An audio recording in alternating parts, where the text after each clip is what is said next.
Today is it's not hyperbole to suggest a very solemn moment. Today, the Supreme Court of the United States expressly took away a constitutional right from the American people that it had already recognized. They didn't limit it, they simply took it away. That's never been done to a right so important to so many Americans, but they did it. It's a sad day for the court and for the country. 50 years ago, Roe v. Wade was decided and has been the law of the land since then. This landmark case protected women's right to choose, her right to make intensely personal decisions with her doctor, free from the interference of politics. It reaffirmed basic principles of equality, that women have the power to control their own destiny, and it reinforced a fundamental right of privacy, a right of each of us to choose how to live our lives. Now, with Roe gone, let's be very clear. The health and life of women in this nation are now at risk. As chairman and ranking member of the Senate Judiciary Committee, as vice president and now as president of the United States, I've studied this case carefully. I've overseen more Supreme Court confirmations than anyone today, where this case was always discussed. I believe Roe v. Wade was the correct decision as a matter of constitutional law and application of the fundamental right to privacy and liberty in matters of family and personal autonomy. It was a decision on a complex matter that drew a careful balance between a woman's right to choose earlier in her pregnancy and the state's ability to regulate later in her pregnancy.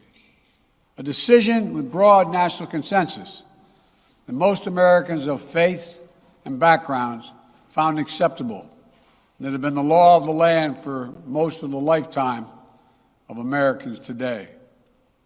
And it was a constitutional principle upheld by justices appointed by Democrat and Republican presidents alike. Roe v. Wade was a 7-2 decision, written by a justice appointed by a Republican president, Richard Nixon. In the 5 decades that followed Roe v. Wade, justices appointed by Republican presidents from Eisenhower, Nixon, and Reagan, George W. Bush, were among the justices who voted to uphold the principles set forth in Roe v. Wade. It was 3 justices named by one president, Donald Trump, who were the core of today's decision to upend the scales of justice and eliminate a fundamental right for women in this country. Make no mistake, this decision is a culmination of a deliberate effort over decades to upset the balance of our law. It's a realization of an extreme ideology and a tragic error by the Supreme Court, in my view. The court has done what it has never done before, expressly take away a constitutional right that is so fundamental to so many Americans that had already been recognized. The court's decision to do so will have real and immediate consequences. State laws banning abortion are automatically taking effect today, jeopardizing the health of millions of women, some without exceptions. So extreme that women could be punished for protecting their health. So extreme that women and girls were forced to bear their rapist's child. With the child, a consequence. It just stuns me. So extreme that doctors will be criminalized for fulfilling their duty to care. Imagine having a young woman have to carry the child of incest as a consequence of incest. No option. Too often the case. The poor women are going to be hit the hardest. It's cruel. In fact, the court laid out state laws criminalizing abortion that go back to the 1800s as rationale. The court literally taking America back 150 years. This is a sad day for the country, in my view. but it doesn't mean the fight's over. Let me be very clear and unambiguous. The only way we can secure a woman's right to choose, the balance that existed, is for Congress to restore the protections of Roe v. Wade as federal law. No executive action from the President can do that. And if Congress, as it appears, lacks the votes to do that now, voters need to make their voices heard. This fall, we must elect more senators and representatives who will codify women's right to choose into federal law once again. Elect more state leaders to protect this right at the local level. We need to restore the protections of Roe as law of the land. We need to elect officials who will do that. This fall, Roe is on the ballot. Personal freedoms are on the ballot.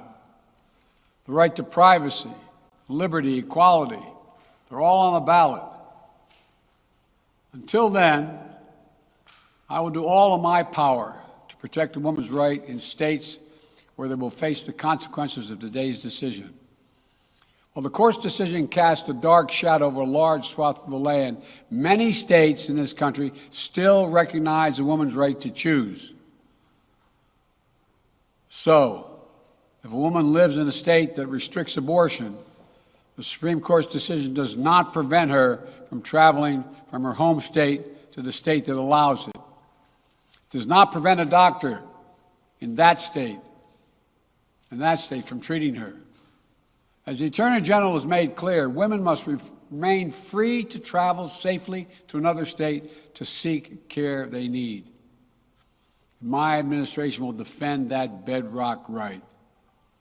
If any state or local official, high or low, tries to interfere with a woman's exercising her basic right to travel, I will do everything in my power to fight that deeply un-American attack. My administration will also protect a woman's access to medications that are approved by the Food and Drug Administration, the FDA, like contraception, which is essential for preventative health care, mifepristone, which the FDA approved 20 years ago to safely end early pregnancies and is commonly used to treat miscarriages. Some states are saying that they'll try to ban or severely restrict access to these medications.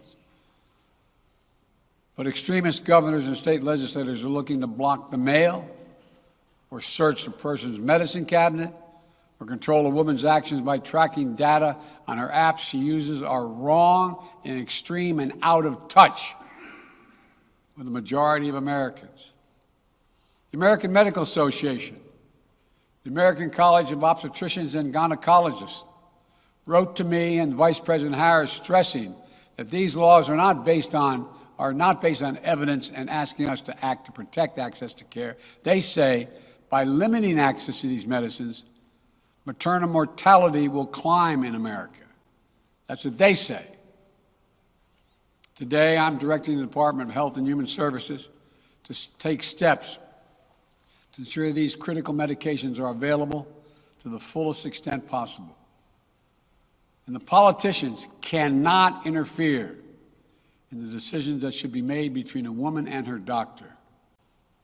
And my administration will remain vigilant as the implications of this decision play out. I've warned about how this decision risks the broader right to privacy for everyone. That's because Roe recognized the fundamental right to privacy that has served as a basis for so many more rights that we've come to take for granted, that are ingrained in the fabric of this country. The right to make the best decisions for your health. The right to use birth control, a married couple in the privacy of their bedroom, for God's sake. The right to marry the person you love. Now, Justice Thomas said as much today. He explicitly called to reconsider the right of marriage equality, the right of couples to make their choices on contraception. This extreme and dangerous path the court is now taking us on. Let me close with 2 points. First, I call on everyone, no matter how deeply they care about this decision, to keep all protests peaceful. Peaceful, peaceful, peaceful. No intimidation. Violence is never acceptable. Threats and intimidation are not speech. We must stand against violence in any form, regardless of your rationale. Second, I know so many of us are frustrated and disillusioned that the court has taken something away that's so fundamental. I know so many women are now going to face incredibly difficult situations. I hear you. I support you. I stand with you. The consequences and the consensus of the American people, core principles of equality, liberty, dignity, and the stability of the rule of law demand that Roe should not have been overturned. With this decision, the conservative majority of the Supreme Court shows how extreme it is, how far removed they are from the majority of this country. They've made the United States an outlier among developed nations in the world. But this decision must not be the final word. My administration will use all of its appropriate lawful powers, but Congress must act. And with your vote, you can act. You can have the final word. This is not over. Thank you very much. I have more to say this in weeks to come. Thank you. Mr. President, do you still have confidence in the court? Do you still have confidence in the court, Mr. President? Mkuu wa chuo cha Kilimanjaro Institute of Technology and Management kilichopo Mwenge jijini Dar es Salaam na chenye ithibati na usajili wa NACTE namba REG/ANE/029 anapenda kuwatangazia nafasi za masomo kwa ngazi ya diploma na certificate katika kozi za IT, Business Administration, Accountancy, Procurement and Supply, Front Office na Hotel Management. Chuo kimebobea katika ufundishaji kwa njia ya vitendo na kimeweza kutoa wanafunzi wenye weledi. Wengi wameajiriwa ama kujiajiri, na wale ambao wameamua kuendelea na degree wameweza kujiunga na vyuo vikuu bora hapa nchini na nje ya nchi. Pia kuna ofa ya kozi fupi za computer application, graphic and design, video production pamoja na CCTV camera. Kwa maelezo zaidi piga simu namba 0717816034 au 0766348652. KITM, elimu na ujuzi kwa maendeleo ya uchumi.